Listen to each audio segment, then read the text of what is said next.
Assalamualaikum warahmatullahi wabarakatuh. Di sini kami akan mereview hasil kerja kami dari mata kuliah Administrasi Pertanahan yang diampu oleh dosen kami, Bapak Edi Wahyudi. Sebelumnya, perkenalkan nama saya Cindy Karunia Pertama Putri dengan NIM 11122000128.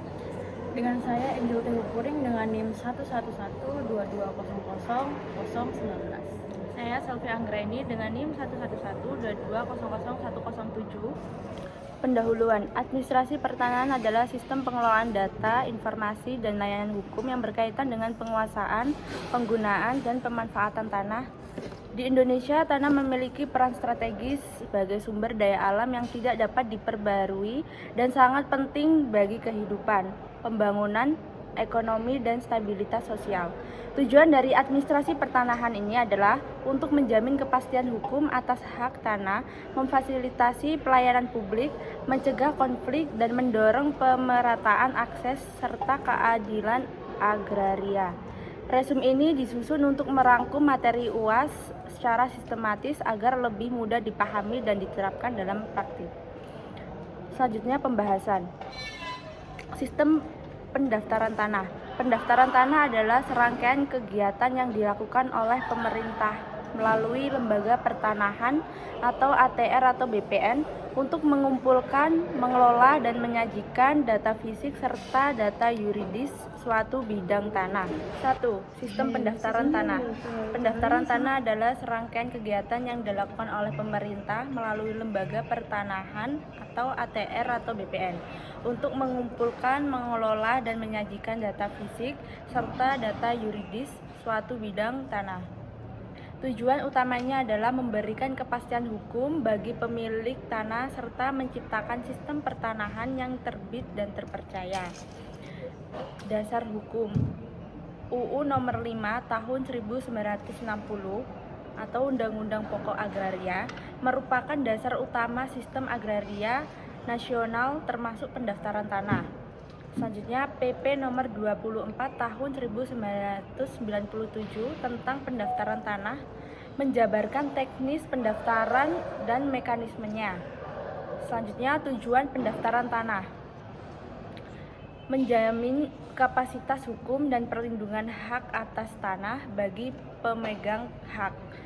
Yang kedua, menyediakan data akurat untuk kepentingan pembangunan, perpajakan, penataan ruang, dan investasi.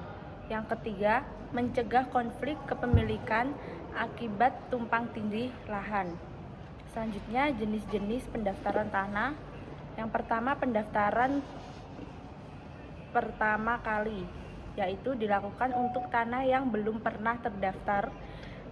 Yang kedua, dilakukan melalui pengumpulan data fisik atau bisa dibilang letak batas luas dan data yuridis atau pemilik dasar kepemilikan. Yang kedua, pemeliharaan data pendaftaran, yaitu dilakukan jika terjadi perubahan hak seperti jual beli, hibah, waris, atau pemecahan dan penggabungan bidang tanah. Selanjutnya, produk pendaftaran, yaitu sertifikat hak atas tanah yang berfungsi sebagai alat bukti kuat atas kepemilikan tanah yang sah secara hukum. Yang kedua, hak atas tanah dan peralihan hak. Hak atas tanah adalah wewenang yang diberikan negara kepada orang atau badan hukum untuk menggunakan dana atau memanfaatkan tanah. Hak ini diatur dalam UU PA dan memiliki ciri-ciri, jangka waktu, dan persyaratan yang berbeda. Selanjutnya, jenis-jenis hak atas tanah. Yang pertama, hak milik. Hak terkuat dan terpenuh hanya dapat dimiliki oleh warga negara Indonesia atau WNI. Selanjutnya, yang kedua, hak guna usaha atau HGU. Untuk usaha pertanian, perikanan, dan peternakan di atas tanah negara atau maksimal 35 tahun bisa diperpanjang. Yang ketiga, hak guna bangunan atau HGB. Untuk mendirikan bangunan di atas tanah negara atau maksimal 30 tahun. Yang keempat, hak pakai. Hak untuk menggunakan tanah milik negara atau milik orang lain untuk tujuan tertentu. Yang kelima, hak sewa. hak menyewa tanah milik pihak lain dalam jangka waktu tertentu. Yang keenam, hak pengelolaan atau HPL, yaitu hak negara yang dikuasakan kepada lembaga atau pemerintah daerah untuk mengelola suatu wilayah. Selanjutnya, peralihan hak atas tanah. Hak atas tanah ini dapat beralih kepada pihak lain melalui jual beli, yaitu transaksi antara pemilik lama dengan pembeli. Setelah itu hibah, pemberian hak tanah tanpa imbalan. Selanjutnya warisan, pengalihan hak kepada ahli waris. Selanjutnya tukar, yaitu menukar pertukaran antara dua pihak yang memiliki hak tanah. Selanjutnya pemasukan dalam perusahaan, yaitu tanah dijadikan modal atau aset perusahaan. Selanjutnya pelepasan hak, yaitu penyerahan kembali hak kepada negara untuk kepentingan umum. Semua bentuk peralihan ini harus didaftarkan ke kantor pertanahan agar perubahan status hukum tercatat resmi. Yang ketiga, reforma agraria. Reforma agraria adalah kebijakan strategis pemerintah untuk menyelesaikan ketimpangan penguasaan tanah dan mendistribusikan tanah secara adil kepada masyarakat. Kebijakan ini menjadi bagian penting dalam upaya mewujudkan keadilan sosial dan pemerataan kesejahteraan. Yang pertama, ada tujuan reforma agraria. Ada mengurangi ketimpangan penguasaan dan pemilikan tanah. Yang kedua, memberikan akses terhadap tanah kepada petani kecil, masyarakat adat, dan kelompok marginal. Dan yang terakhir, meningkatkan produktivitas tanah dan mendorong ekonomi kerakyatan. Kemudian yang kedua, komponen reforma agraria. Yang pertama, legalisasi aset, yaitu pensertifikatan tanah masyarakat yang sudah menguasai lahan secara sah namun belum memiliki bukti hukum. Yang kedua, redistribusi tanah, yaitu pemberian tanah kepada masyarakat yang belum memiliki lahan dari tanah-tanah negara yang tidak dimanfaatkan, tanah terlantar, atau tanah ex-HGU.